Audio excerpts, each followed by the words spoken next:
पाकिस्तान ने भारतीय जारहियत का करारा जवाब दिया। भारत को ऐसा सबक सिखाया जिंदगी भर नहीं भूलेगा। 6 तैयारे मार गिराए। पाकिस्तान ने जदीद टेक्निक और जदीद टेक्नोलॉजी के जरिए रवायती जंग जीती। वज़ीर-ए-आज़म शहबाज शरीफ का उड़ान पाकिस्तान समर स्कॉलर्स प्रोग्राम के लिए मुंतखब तलबा से खिताब। कहा मुल्क पर डिफॉल्ट का खतरा टल गया। करप्शन और सफारती कल्चर खत्म करके मेरिट और शफाफियत को फरोग दिया। जब अल्लाह मुझसे पूछेगा दुनिया में क्या काम किया तो अल्लाह से कहूंगा मेरिट पर काम किया। वज़ीर-ए-आज़म शहबाज शरीफ ने सदर जरदारी से इस्तीफा लेने की अफवाहों को मुस्तरद कर दिया। एक इंटरव्यू में कहा फील्ड मार्शल आसिम मुनीर को सदर बनाने की कोई तजवीज़ ज़ेर गौर नहीं। मीडिया में सदर जरदारी के इस्तीफे से मुतालिक गर्दिश करने वाली खबरों में कोई सदाकत नहीं।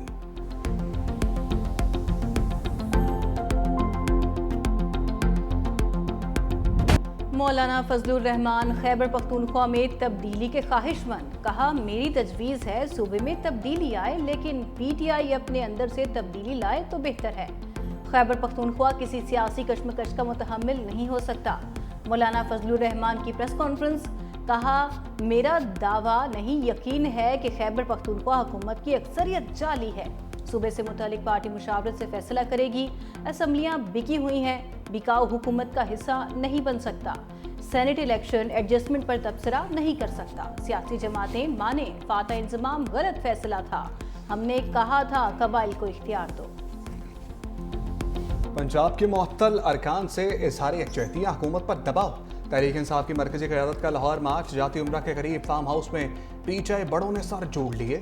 इजलास में एहतजाजी तहरीक हिकमत अमली मुरतब पर ख्वार। इजलास के बाद PTI क़यादत को इशाया भी दिया गया। आज प्रेस कॉन्फ्रेंस में इजलास के फैसलों पर आगाह किया जाएगा।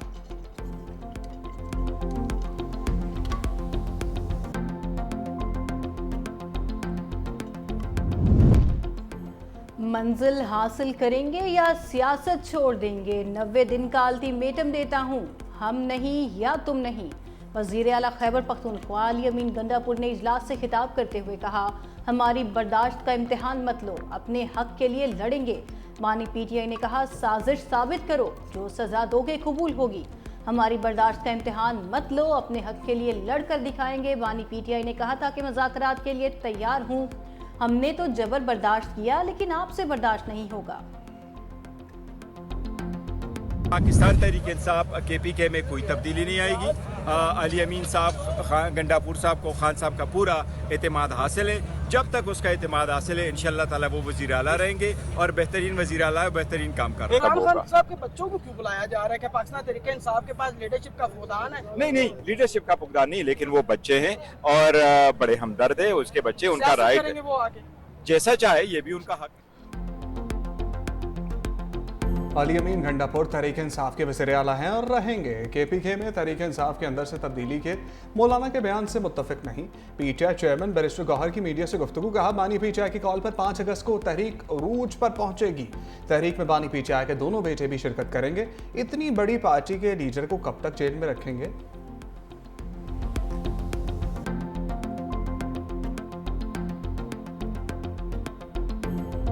एहतजाज की तो भाई जो उनको काम आता है वो वही करेंगे ना। खैबर पख्तूनख्वा के फिर फंड निकलवाए जा रहे हैं झोंकने के लिए इस तहरीक के अंदर। MPs MNAs को धमकियां वमकियां देनी है उन्होंने कि उनको निकलना चाहिए। तो पंजाब के अंदर अल्हम्दुलिल्लाह पहले भी पंजाब ने रिस्पॉन्ड नहीं किया था, अब भी पंजाब ने रिस्पॉन्ड नहीं करना, तो हमें कोई खास फर्क पड़ता नहीं। PTI को सिर्फ एहतजाज करना आता है, वही करेंगे। खैबर पख्तूनख्वा हुकूमत के फंड्स तहरीक में झोंकने की तैयारियां की जा रही हैं। वज़ीर इत्तलात पंजाब अज़मा बुखारी ने कहा पहले भी पंजाब के लोगों ने एहतजाजी तहरीक पर रद्द-ए-अमल नहीं दिया था, अब भी कुछ नहीं होगा। सेहत कार्ड बंद करने पर प्रोपेगेंडा किया गया, ये नवाज शरीफ का मंसूबा है जो जारी है। बलूचिस्तान को पाकिस्तान से कोई अलहदा नहीं कर सकता। दहशतगर्दी को कुचलने के लिए रियासत को अब सख्त एक्शन लेना होगा।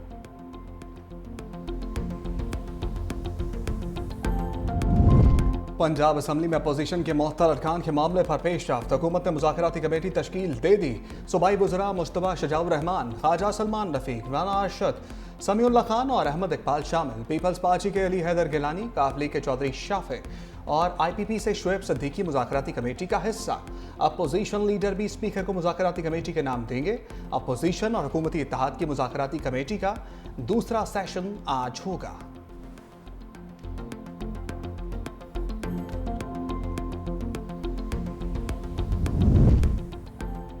चीफ जस्टिस याहिया आफरीदी की ज़ेरे सदारत सुप्रीम जुडिशल काउंसिल का इजलास, जजेस के खिलाफ शिकायत का जायजा लिया गया।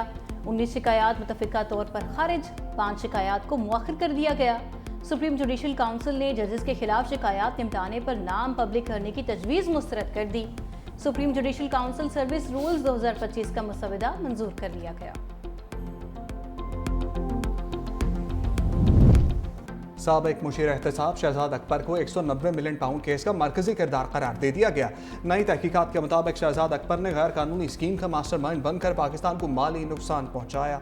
शहजाद अकबर ने 6 नवंबर 2019 को काबीना इजलास से पहले राजदारी के मुआहदे पर दस्तखत किए। मुआहदे में शरीक मुल्जिम ज़ियाउल मुस्तफ़ा नसीम ने भी दस्तखत किए और सुप्रीम कोर्ट के अकाउंट को रियासत पाकिस्तान का अकाउंट जाहिर किया। शहजाद अकबर ने बदनीयती का मुजाहरा करते हुए FIA और स्टेट बैंक के नुमाइंदों को रकम की वापसी के मामले में शामिल नहीं किया। शहजाद अकबर, साबिक वज़ीर आज़म और आज़म खान ने 2 मार्च 2019 को NCA से तस्फिया और रकम की मुंतकली मिलकर मनसूबा बनाया।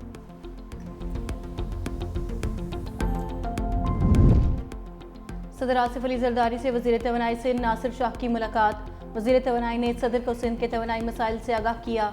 नासिर शाह की OGDCI में सिंध की नुमाइंदगी और दीगर मामले में सदर को ब्रीफिंग। नासिर शाह का कहना था कि बिजली कंपनीज में सिंध की नुमाइंदगी ना होने की वजह से मसाइल पैदा हो रहे हैं। वज़ीर तवानाई सिंध नासिर शाह की Sindh electric power regulatory authority के क़याम पर भी ब्रीफिंग। सदर आसिफ अली जरदारी का कहना था कि सिंध तवानाई का हब है। सिंध की तरक्की पूरे मुल्क की तरक्की है। सिंध के तवानाई मसाइल फौरी तौर पर हल किए जाएंगे और तमाम तहफ़्फ़ुज़ात को दूर किया जाएगा।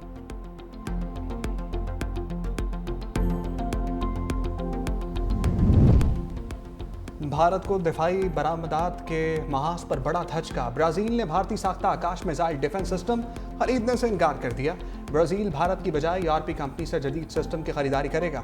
मीडिया रिपोर्ट्स के मुताबिक ब्राज़ील के फैसले को भारत के लिए एक अहम सफारती और दिफाई नाकामी करार दिया जा रहा है।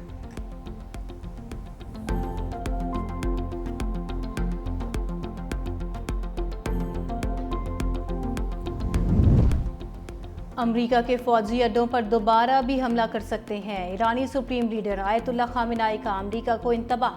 कहा, कतर में अमरीकी बेस को निशाना बनाना बड़ी कार्रवाई थी।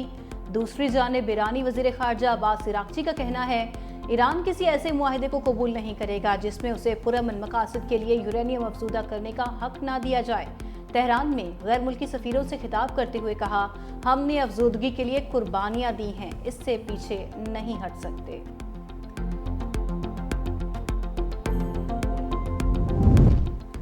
गजा में इस्राएली फौज की अंधोनाक बमबारी ना थम सकी। सुबह से अब तक मजीद 60 से ज़ायद फ़लस्तीनी शहीद कर दिए।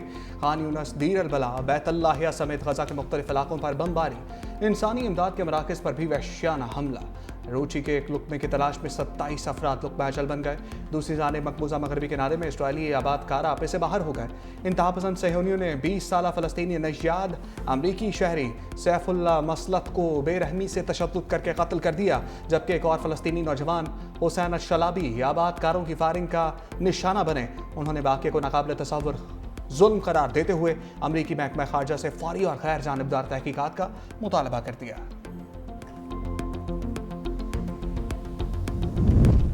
टेक्सास में पहले इतनी तबाही कभी नहीं देखी। अमरीकी सदर डोनाल्ड ट्रंप की टेक्सास के दौरे पर मीडिया से गुफ्तगू। कहा, अमरीकी तारीख के बदतरीन सैलाब का सामना किया जो खौफनाक था। सैलाब में बच्चों की हलाकत अफसोसनाक है।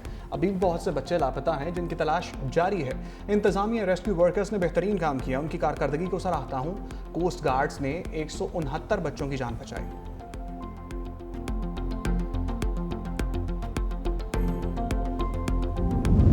अमरीकी सदर डोनाल्ड ट्रंप ने एक और तजारती पत्ता खेल दिया। यूरोपीय यूनियन ने मेक्सिको पर 1 अगस्त से 30% दरामदी टैरिफ आयद करने का ऐलान कर दिया। सोशल मीडिया पर अपने बयान में ट्रंप ने खबरदार किया कि अगर इन ममालिक ने जवाबी कार्रवाई की तो मजीद सख्त मौशी इक़दाम किए जाएंगे।